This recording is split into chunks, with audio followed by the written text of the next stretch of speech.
alabar y adorar al Señor, levante su mano. A Él sea toda la honra y la gloria, ¿verdad? En estos momentos, mis hermanos, vamos a estar listos para la alabanza. Y pónganse de pie, estamos listos aquí para alabar y glorificar el nombre de Dios. Amén, hermanos. Mucho gusto de verlos a todos y estar aquí en la casa del Señor. Para los que no me conocen, me llamo Alejandro Martínez. Estoy listo para alabar a Dios. ¿Ustedes también? Amén. Amén. Vamos a empezar con ese que dice: has cambiado mi lamento en baile. Has cambiado mi lamento en baile, me sentí todo de alegría. Has cambiado mi lamento en baile, me sentí todo de alegría. Canto a ti cantaré, gloria mía, solo te alabaré, gloria mía, gloria mía.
Cómo me da placer cantar con ustedes al Señor en mi idioma. Quiero estar contigo, Padre eterno, quiero escuchar tu corazón. Quiero estar por siempre en tu presencia, contigo, mi Señor. Una vez más, quiero estar contigo, Padre eterno, quiero escuchar tu corazón. Quiero estar por siempre en tu presencia, contigo,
sacrificio de justicia.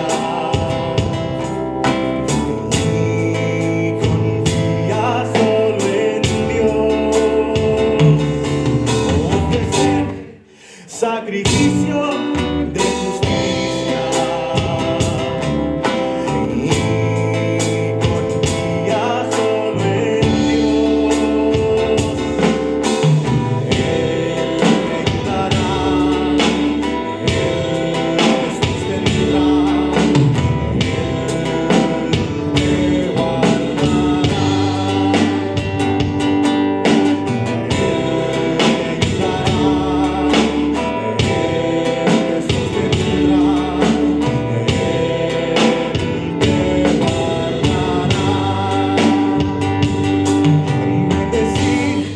Al Señor en su templo y temer a nuestro Dios. Bendecir al Señor en su templo y temer a nuestro Dios. Él me ayudará.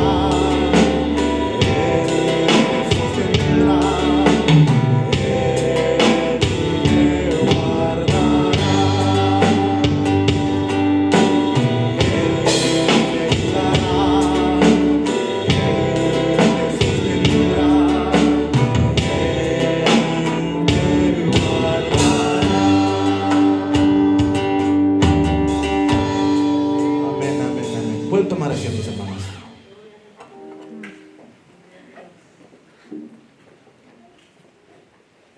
Amén. ¿Cuántos están gozando? Amén. Gloria sea al Señor. Así voy a pedirle a mi hermana Blanca que pase con la lectura y listos y abran sus Biblias, por favor.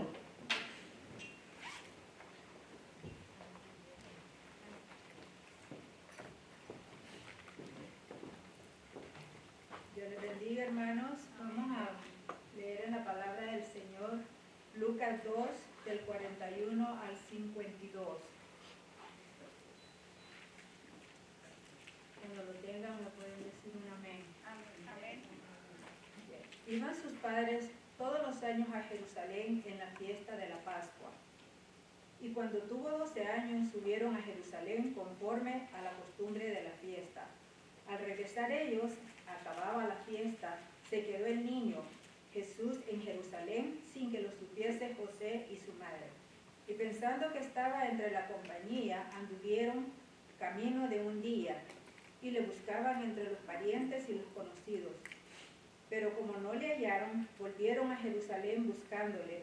Y aconteció que 3 días después le hallaron en el templo, sentado en medio de los doctores de la ley, oyéndolos y preguntándoles. Y todos los que le oían se maravillaban de su inteligencia y de sus respuestas.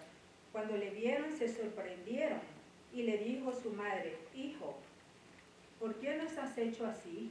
He aquí tu padre y yo te hemos buscado con angustia. Entonces él les dijo: ¿por qué me buscáis? ¿No sabéis que en los negocios de mi padre me es necesario estar? Mas ellos no entendieron las palabras que les habló. Y descendió con ellos y volvió a Nazaret, y estaba sujeto a ellos. Y su madre guardaba todas estas cosas en su corazón. Y Jesús crecía en sabiduría y en estatura y en gracia para con Dios y los hombres. Dios bendiga su palabra. Amén. Amén. Bendita sea la palabra del Señor. En estos momentos vamos a darle la oportunidad para los diezmos y las ofrendas. La palabra de Dios dice que Dios ama al dador alegre. Amén. Ok, vamos a orar por estos diezmos y ofrendas. Y también los que están viendo en línea también pueden contribuir en Primera de Keller. Y ahí tienen la selección para dar sus ofrendas y poner su información. Vamos a orar. Padre Celestial, te damos las gracias, Señor, porque, Señor, estamos aquí, Señor, en este año nuevo, adorando y glorificando tu santo nombre, Señor. Aquí es donde queremos estar listos, dispuestos, Señor, para recibir tu palabra, Señor. Señor, te pido que tú bendigas a cada hermano y hermana que está aquí presente, a los que pueden dar, Señor, y a los que no tampoco, Señor. Que tú bendigas y supla las necesidades, Señor, y a los que no tienen trabajo, Señor. Usa acá a mi pastor, Señor, que él va a traer la palabra en esta tarde, Señor. Abre nuestros corazones, quita todo estorbo, Padre Celestial, que impida que nosotros recibamos tu palabra en este día. Ponemos, Señor, en tus manos, Señor, a esta iglesia, Señor, a todos nuestros hermanos en Cristo, a los enfermos, Señor, y a los que están pasando por tribulación, Señor. Gracias te damos, Señor, porque tu amor es tan grande por nosotros, Señor, y te damos a ti la honra y la gloria. Por Cristo Jesús te amamos. Amén.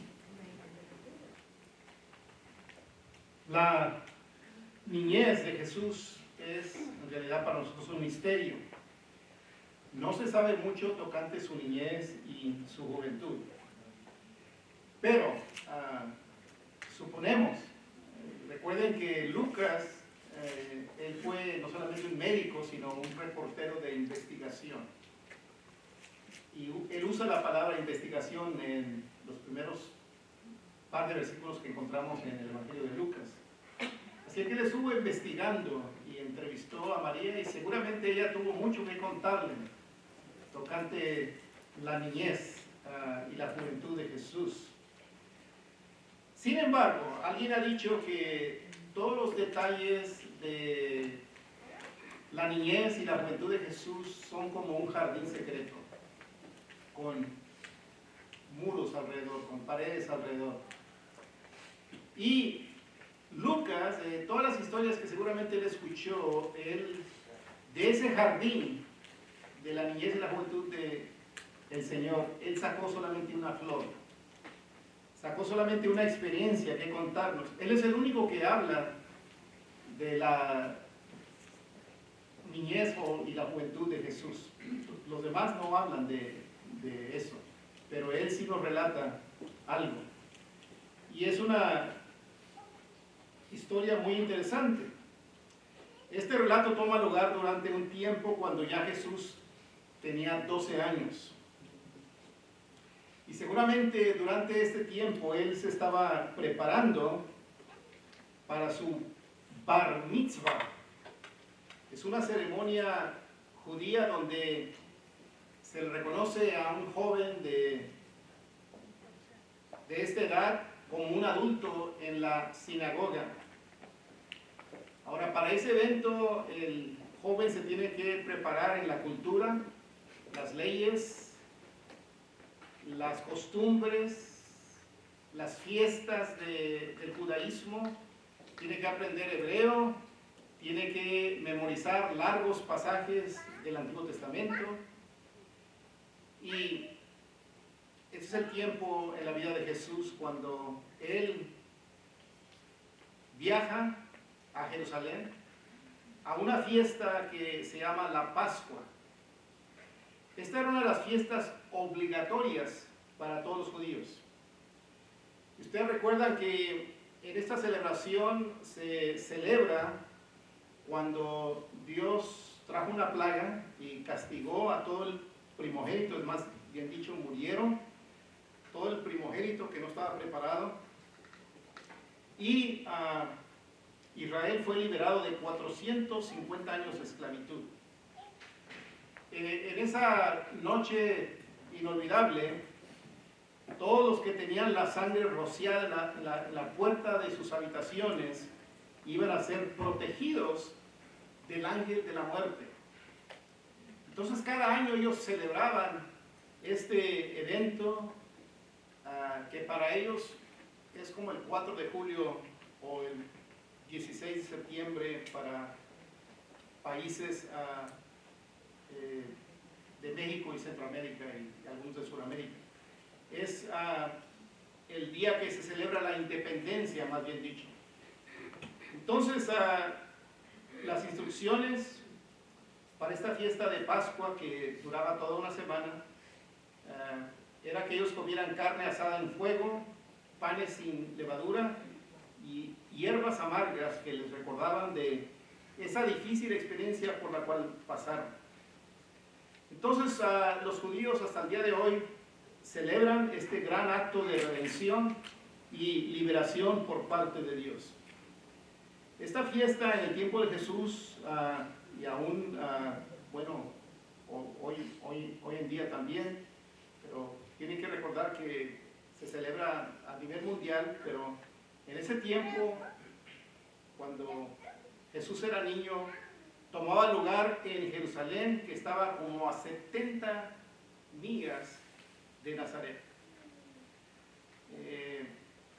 Recuerden que tuvieron que caminar hacia Jerusalén. Y el problema, como vemos en este relato, fue que no pudieron encontrar al niño Jesús. Es decir, se les extravió y ellos andaban muy angustiados buscándolo. Pero antes de acusar a los padres, a José y María, de ser padres desobligados y desatendidos, tenemos que entender un poquito de la cultura de ese tiempo. En ese tiempo había un gran sentir de comunidad.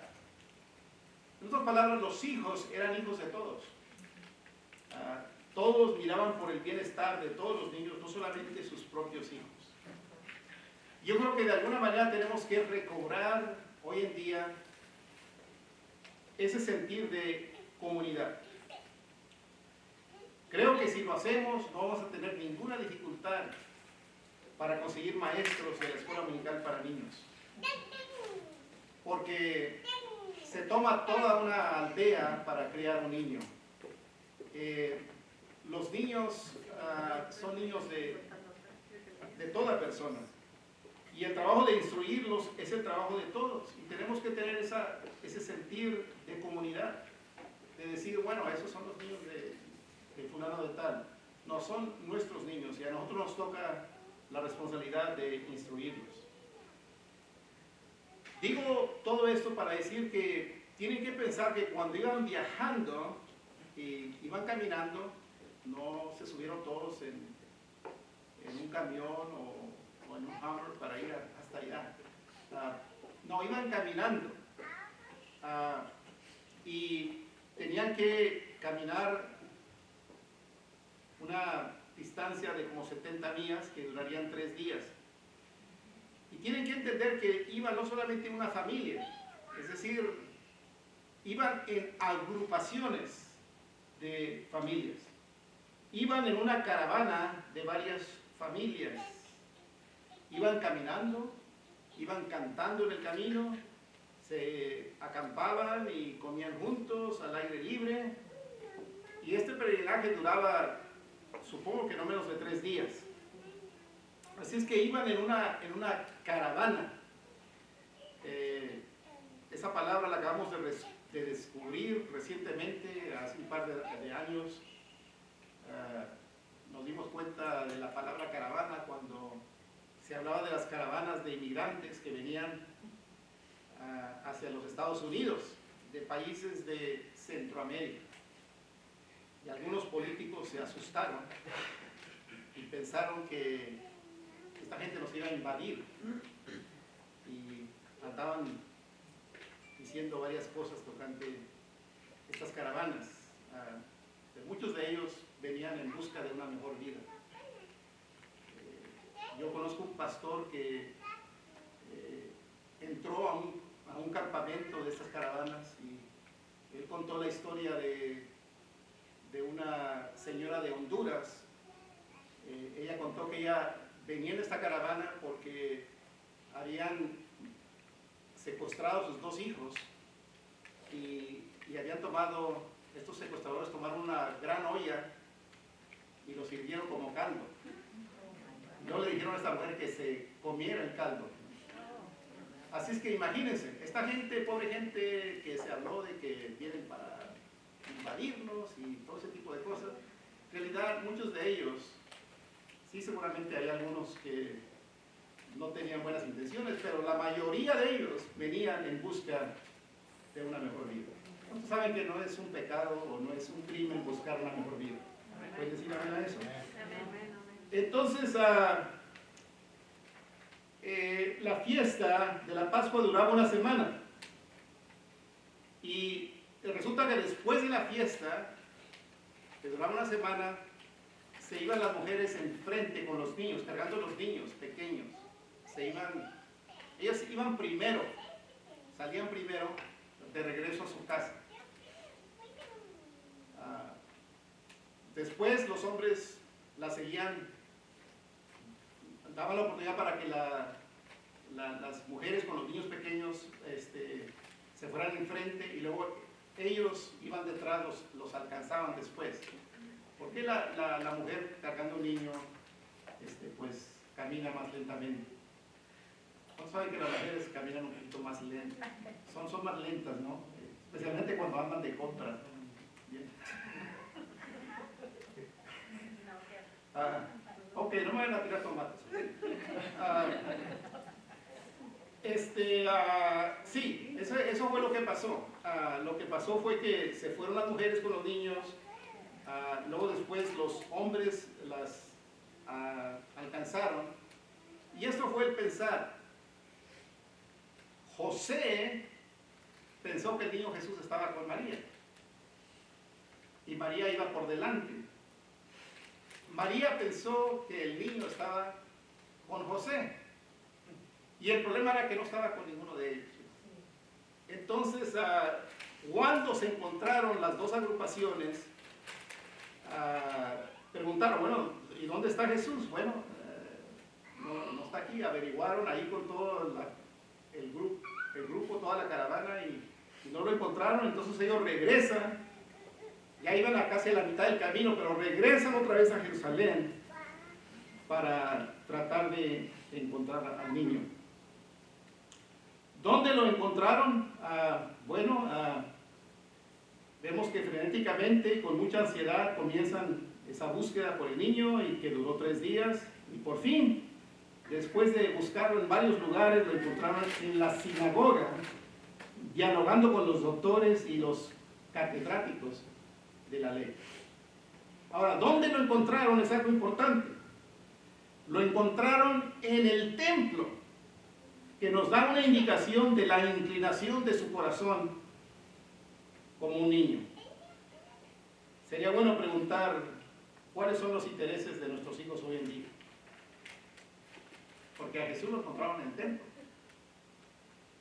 Hoy en día los niños se la pasan en deportes, videojuegos, películas, en televisión con temas muy fuertes. Y muchos niños ya tienen su propio teléfono inteligente, niños hasta de 5 o 6 años ya tienen su teléfono inteligente y ya tienen sus cuentas en aplicaciones sociales. Hubo un estudio de la Universidad de Oxford que concluyó que niños que pasan más de 3 horas al día tienen la tendencia de desarrollar problemas psicológicos y ser personas más antisociales. El niño Cristo no tuvo una experiencia de una niñez influenciada por la tecnología, sino influida por la palabra de Dios, la cual él llegó a atesorar en su corazón. Porque cuando el diablo lo quiso tentar y después de estar en un ayuno le dijo, convierte, lo tentó para que convirtiera las piedras en pan. ¿Tenía Cristo poder para cambiar las piedras en pan? Él tenía el poder para cambiar hasta el mismo diablo en pan. Pero él le dijo al enemigo lo que estaba en su corazón, que no solo de pan vivirá el hombre, sino de todo aquello que procede de la boca de Dios. Y luego el versículo 46 nos dice que encontraron a Jesús en el templo. ¿Dónde lo encontraron? Es importante. No lo encontraron comprando un helado,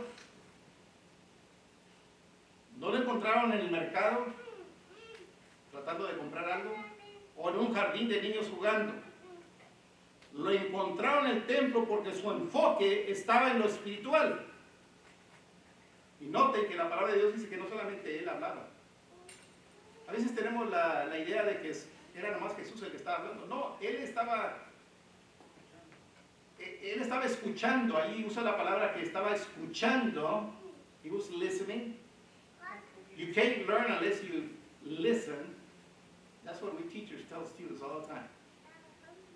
You can't learn unless you listen. Él estaba escuchando y haciendo preguntas, que nos da a entender que los niños tienen mucha curiosidad y hay que, nosotros como padres tenemos que satisfacer esa curiosidad y ayudarles cuando tienen preguntas o dudas. Ahora, Jesús también habló y estos doctores en la ley se quedaron, wow, se quedaron asombrados, se quedaron con la boca abierta, asombrados de su nivel de conocimiento y de la madurez de sus respuestas. Pero los padres estaban angustiados. Esto nos lleva a la siguiente dinámica que debe de haber en la resolución de problemas familiares. Noten en primer lugar que no castigaron al niño corporalmente. No usaron la chancla, ¿verdad? Aquí entre los latinos es muy famosa la chancla, ¿no? No lo castigaron corporalmente. Usaron la técnica del diálogo. Le dijeron a él, que le comunicaron a Jesús que ellos estaban muy preocupados por él, angustiados por él. Y Jesús da el lado de él. Él da su historia. Él habla de su versión, de lo que estaba pasando en su vida. Y él dijo que simplemente estaba cumpliendo con la agenda de su padre. Entonces aquí es interesante dos palabras que Jesús usa. Primero, él usa el concepto de dirigirse a Dios como Padre, algo que José y María no entendían. ¿Saben que la palabra Padre nomás se usa en el Antiguo Testamento 2 veces? Los del Antiguo Testamento no tenían un concepto de Dios como nuestro Padre. Nosotros ahora, de este lado de la cruz, sí entendemos que Dios es nuestro Padre. Le podemos decir Abba, Padre, o Daddy, como es en arameo. Los puertorriqueños le dicen papi. Es un concepto de Dios como nuestro Padre, y cuando pensamos en que Dios es nuestro Padre, pensamos que podemos tener intimidad con Él, que Él es tierno, que es amoroso y compasivo.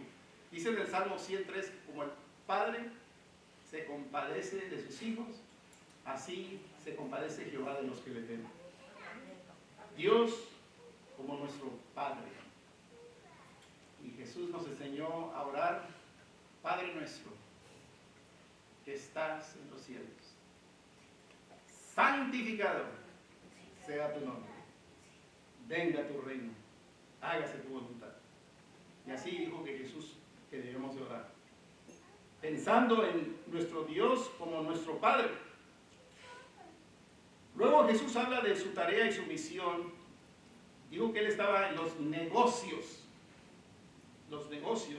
de su Padre. Ahora nosotros aquí en las iglesias queremos tener la idea de que somos muy espirituales.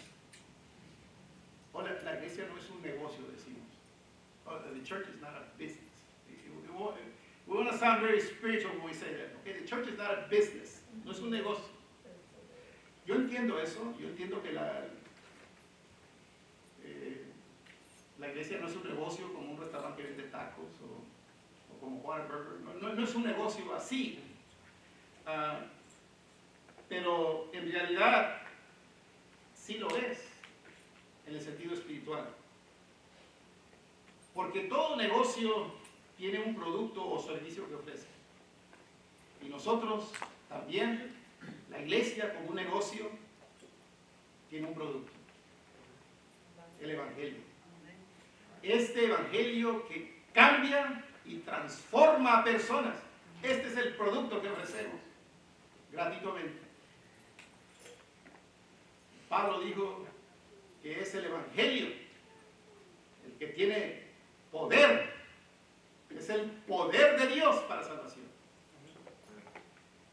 Este es el producto que ofrecemos. Las buenas nuevas de salvación que tienen el poder para transformar y cambiar personas. Y todo negocio tiene un dueño o un jefe. El líder de nuestro negocio, el CEO, el mero, el jefe de nuestra empresa como iglesia. No es el pastor, es Jesús. Él es la cabeza de la iglesia. Él es el Rey de Reyes y el Señor de los Señores. Y a Él es el que seguimos. Y luego vemos también que no solamente que Cristo es el encabezado de nuestra empresa, sino que también todo negocio necesita capital, necesita dinero. ¿Okay? Una iglesia necesita capital para pagar el personal que ocupa y para gastos relacionados con el ministerio. Sin capital un negocio fracasa, y Jesús tenía capital en su ministerio, y es más, ocupó a un tesorero para que manejara los asuntos financieros. Entonces, en un cierto sentido, la iglesia sí es un negocio. Ahora, todos estos conceptos de Jesús, hablando de su Padre celestial, todo esto de Jesús hablando de estar en los negocios de su Padre, dice el verso 51 que María y José no tenían ninguna idea de lo que él estaba hablando. Esto les pasó. Ellos estaban en otra onda y ellos no entendieron, no pudieron captar en ese momento. Pero dice el versículo 51 que se juntó con ellos y los acompañó de regreso a Nazaret y como vemos, encontraron a su hijo y esta historia tiene un buen final. Nos dice que Jesús regresó y fue sujeto a ellos. Todos digan la palabra sujeto. Ahora, la pregunta es esta. De todo lo que María probablemente le contó a Lucas de lo que pasó en la niñez de Jesús, ¿por qué escogió Lucas este pasaje? Pienso yo que porque fue el más sobresaliente. Es el pasaje que tuvo más drama, ¿no? Un niño perdido, un niño extraviado, la drama, la angustia, todo eso. Y por eso él escogió este pasaje. Porque todo el resto de la vida de Jesús, me imagino yo, que fue muy normal. Ahora, hay otros que le quieren poner mucho drama y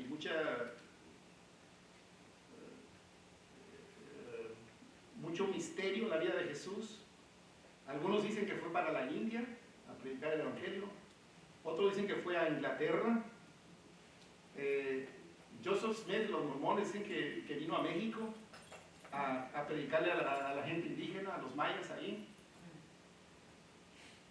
Y todo eso, hermanos, miren, todo eso que se encuentra de esos relatos de la vida de Jesús son material extra bíblico, material que no está en este canón, en estos 66 libros que nosotros llamamos el canón de nuestra fe.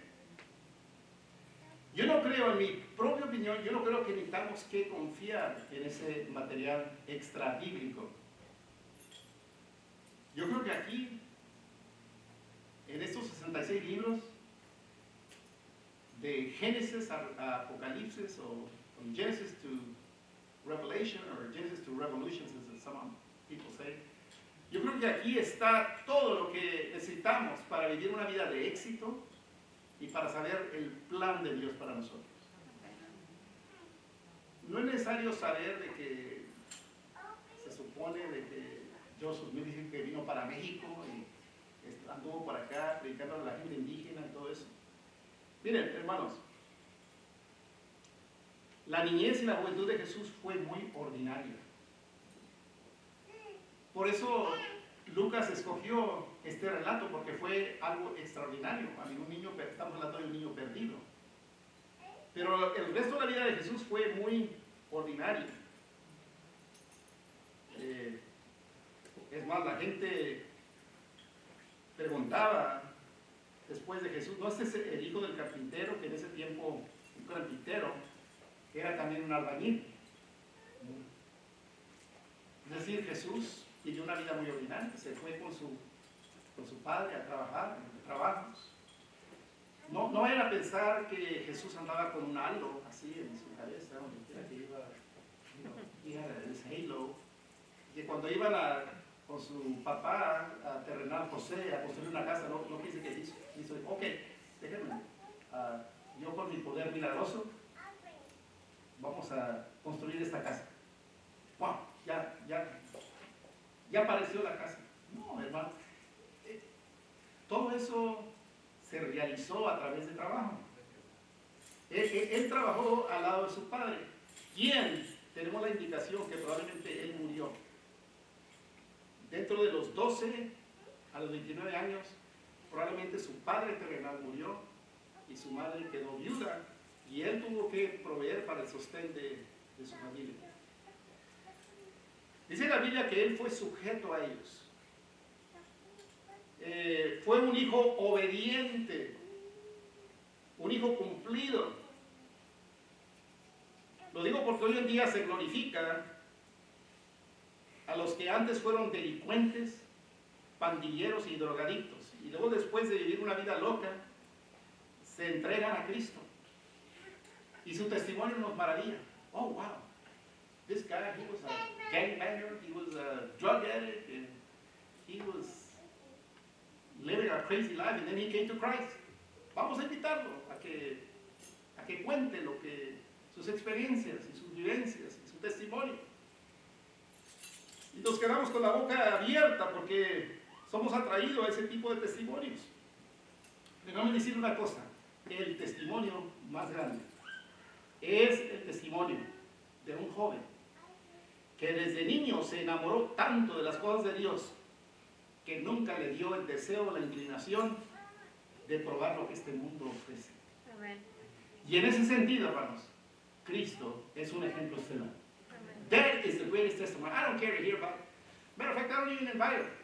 Que yo anduve en pandillas y que maté quién sabe qué tanta gente y luego me entregué a Cristo. No, yo prefiero escuchar a un joven. I'd rather hear a young person that said, ever since I could crawl, I was in church and I fell in love with God and I never turned my back on God. Amen. Brothers and sisters, that is the greatest testimony that you can ever hear. Es el testimonio más grande que podemos escuchar. Y Cristo fue ese ejemplo.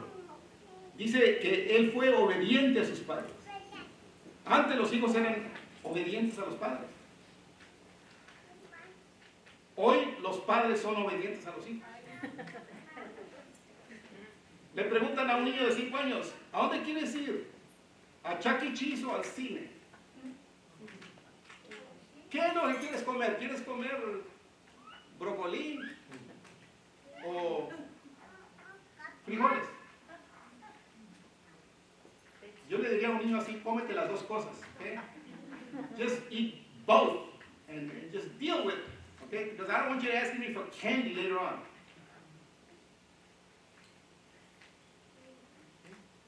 Un joven de 5 años está muy joven, un niño de 5 años está muy joven para mandar a sus padres y hacer ese tipo de decisión.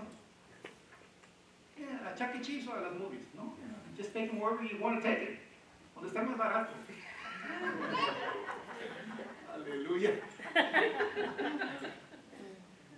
Just go where I'm taking you, deal with it.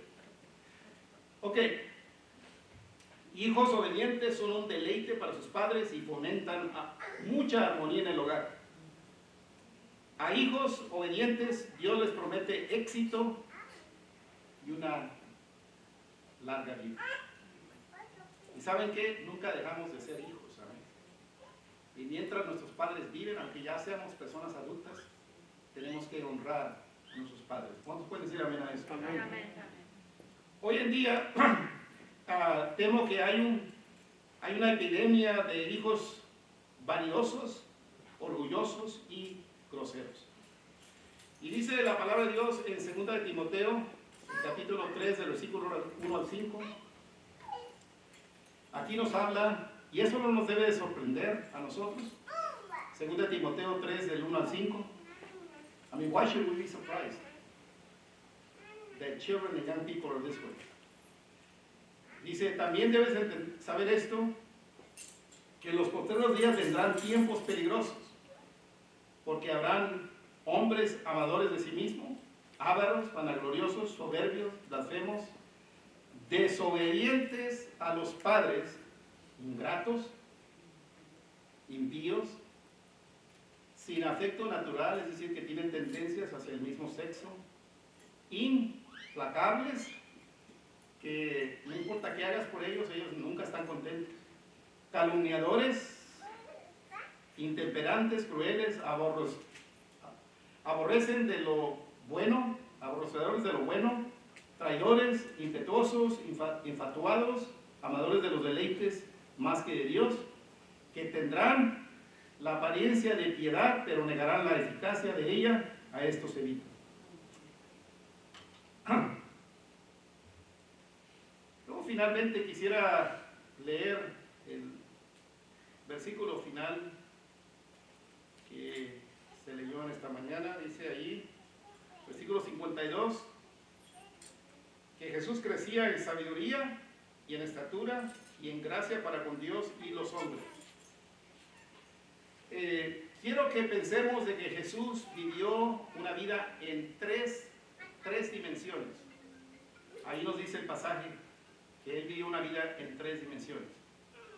Para que lleguemos a hacer todo lo que Dios quiere que seamos, tenemos que tener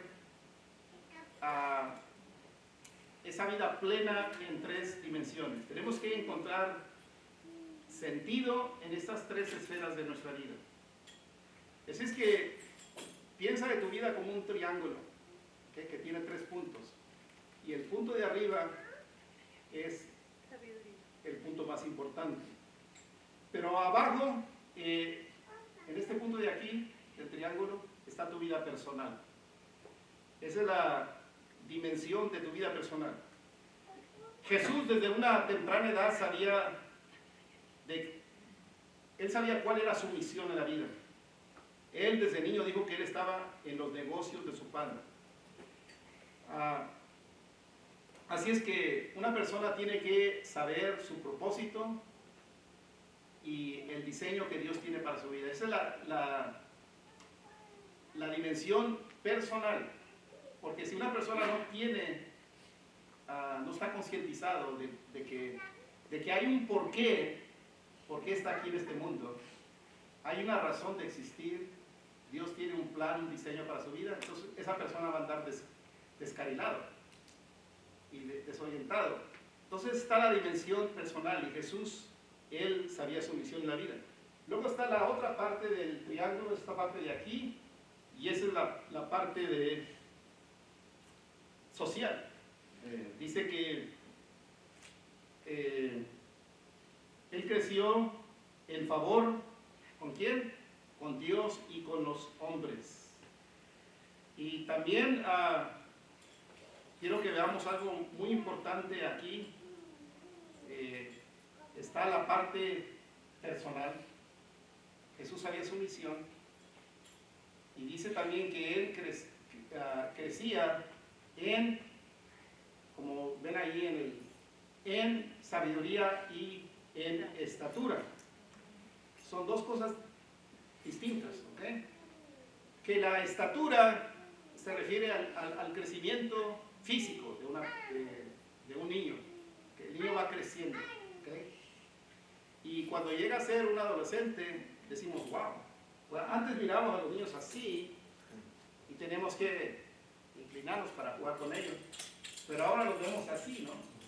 Wow, they grew a lot, crecieron mucho, ya nos pasaron a nosotros, ya nos dejaron muy abajo. Pero un niño tiene que crecer, a medida que crece en estatura, en lo físico, tiene que a la par crecer en sabiduría. Dice la Biblia que el principio de la sabiduría es el temor al Señor.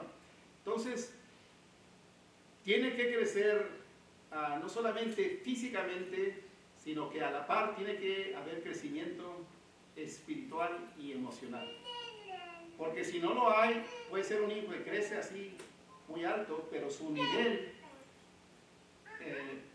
emocional y espiritual y desarrollo psicológico está muy abajo. Y lo que resulta es un niño grande, un niño que, wow, está bien alto, está tal vez muscular, es un gigante, pero tiene la mente de un niño. Porque, es decir, no ha crecido, la sabiduría no ha crecido a la par con lo físico. Y ¿cuántos saben que hay personas que ya son adultos, pero actúan como niños? Son hombres grandes con la mente de un niño. Posiblemente hay una esposa que dice, yo conozco a alguien así.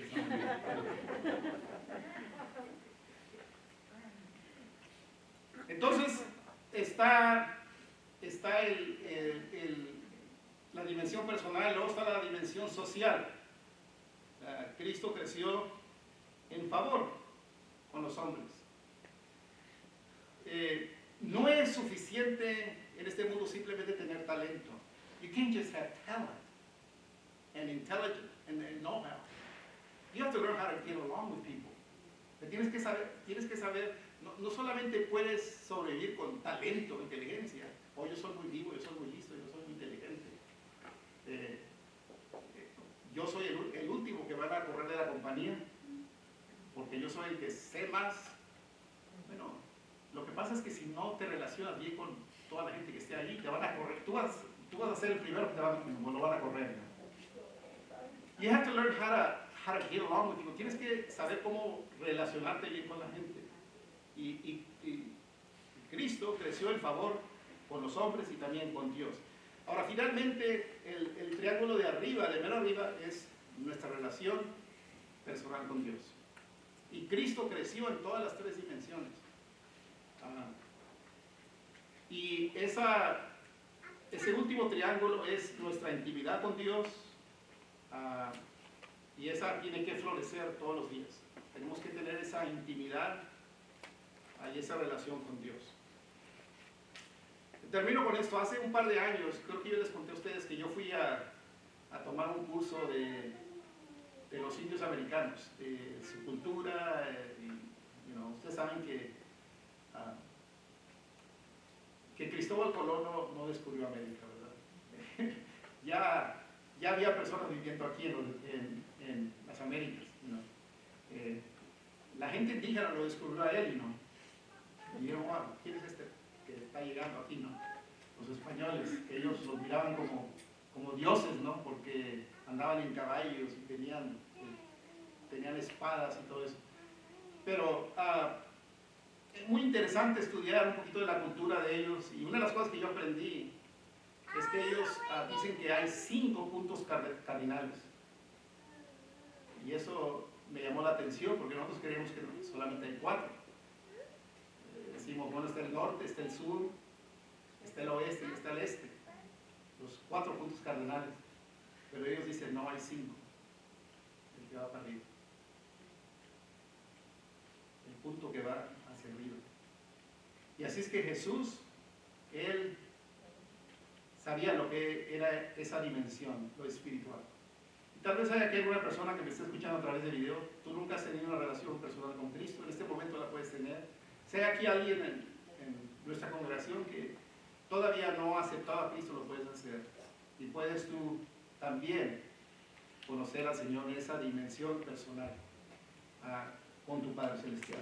Quiero que ores conmigo, repites esa oración conmigo. Si nunca has aceptado a Cristo en tu corazón, ora conmigo esta oración. Padre, yo quiero, así como Jesús, que tenía una relación con su Padre, tener una relación contigo. En este momento yo invito a Jesús en mi corazón y mi vida, le pido que me perdone y me dé el regalo de la vida eterna.